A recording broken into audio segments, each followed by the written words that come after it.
Hello and welcome. Today I'm going to talk to you about powerful questions you can ask yourself in the midst of any big event or big change in your life.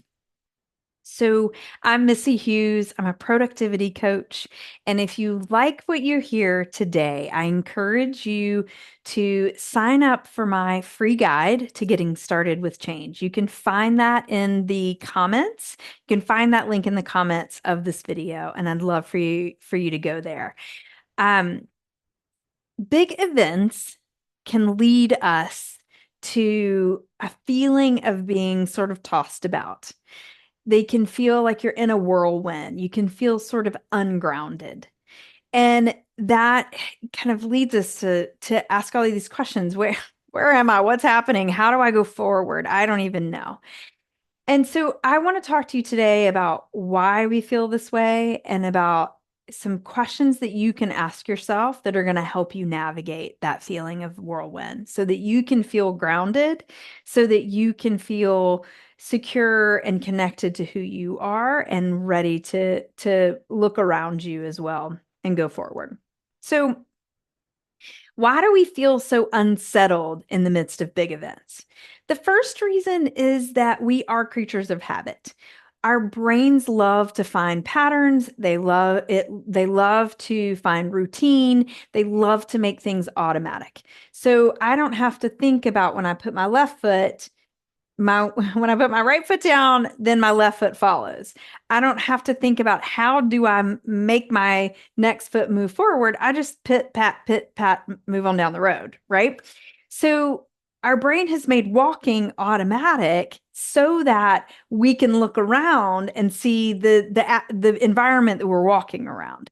I don't need to think about how I walk. I think about what's in front of me when I'm walking. So, when we have a new situation, when we have a big event in our lives, all of a sudden the world looks new. Things aren't routine. It feels shaken up. And so your brain is like, oh, I don't, this isn't routine. I've never been here before. What do I do? That can feel very unsettling. Number two, we are pack animals. We are tribal beings and we are like to be connected to the people around us. And in big events, often we may disagree with the people around us. There may be conflict about what's happening. There may be conflict about how to move forward. That can be so unsettling because we want that connection. We want to feel in a group. We want to feel like we know how to go forward together. When there's conflict, we don't necessarily know how to go forward together. So all of a sudden, we feel disconnected from our tribe. We feel disconnected from the people around us, and then we are blown by that wind. Um, the third reason that it is unsettling to be in a big event is you may have to make decisions that reshape your world. Now, some people find decisions very easy to make. You just look at X and Y and you make a choice. Other people are very unsettled by that. It can be paralyzing. You can be overwhelmed by the options. You can be confused. You can be, any range of emotions that lead to procrastination or avoidance or just numbing out entirely. So when you look at a big event, there are very good reasons why you feel like you're in a whirlwind. It's in our nature to seek habits. It's in our nature to connect to the people around us. And when we have to make decisions about how to go, it throws that in a loop. So I want to give you some powerful questions to ask yourself when you find yourself in this whirlwind. Number one, what am I feeling?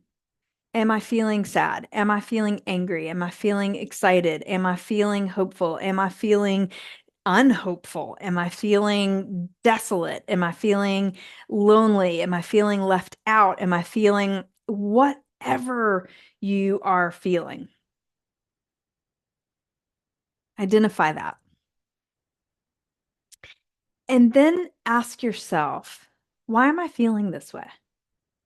What are the factors that are leading to that emotion? Why am I angry? Why am I sad? Why do I feel disconnected from my tribe?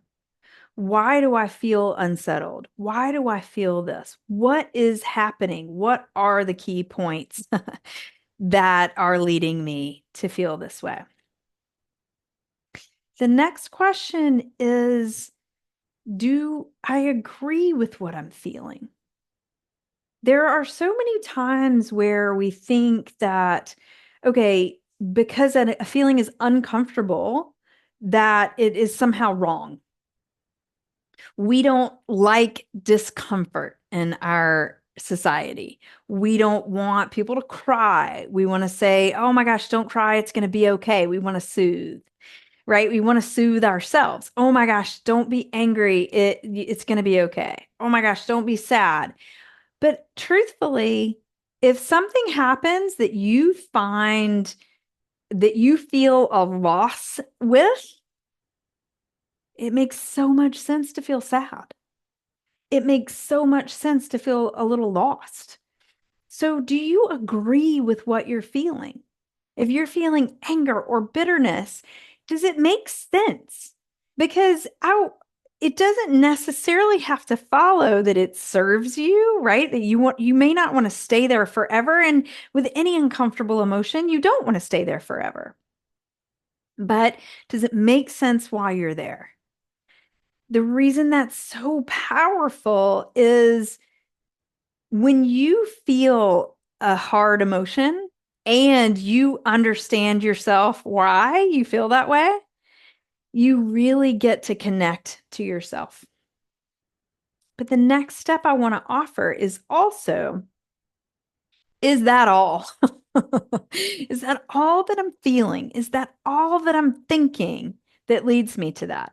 Are there any other things any other factors that I can bring into this so that I can process some different thoughts? Are people thinking about it differently that I can consider to help give me perspective about how I'm feeling and thinking? And if I were my most evolved self already, how would I want to show up in this scenario? Again, that goes back to that agreeing a little bit. Does it make sense that I'm here? Okay, it makes sense, but maybe if I'm angry, usually that leads to some sort of destruction. For me, it literally ends up me running into walls and stuff. I just physically hurt myself when I'm super angry. So, does it serve me? No. How do I want to show up with when I'm angry? I don't want to be banging into the walls. That's the first thing that I know. So, if I'm already my most evolved self, what would that look like? How would I want to feel in this situation? When you look at your thoughts and your feelings with curiosity, you're taking a little bit of a pause. You're giving yourself the opportunity to step out of the feeling a little bit and take a peek at it. You get to take a look and you say, okay, I can connect with myself on this. I understand why I'm here. You can look at, okay, what else do I want to consider while I'm in here? You can look at, okay, where do I want to start going? So, when you allow yourself to understand yourself more, you also allow compassion. You also allow compassion for those around you. If you can understand why you feel this way, can you understand why someone else feels a different way? If you're open to figuring you out, can you be open to figuring them out? So when you take a pause and you're curious with yourself, you get to connect to yourself. You get to offer yourself compassion and understanding. When you are connected to yourself, you get to feel grounded. You get to start to connect to your core values, connect to the person you are and the person you want to be.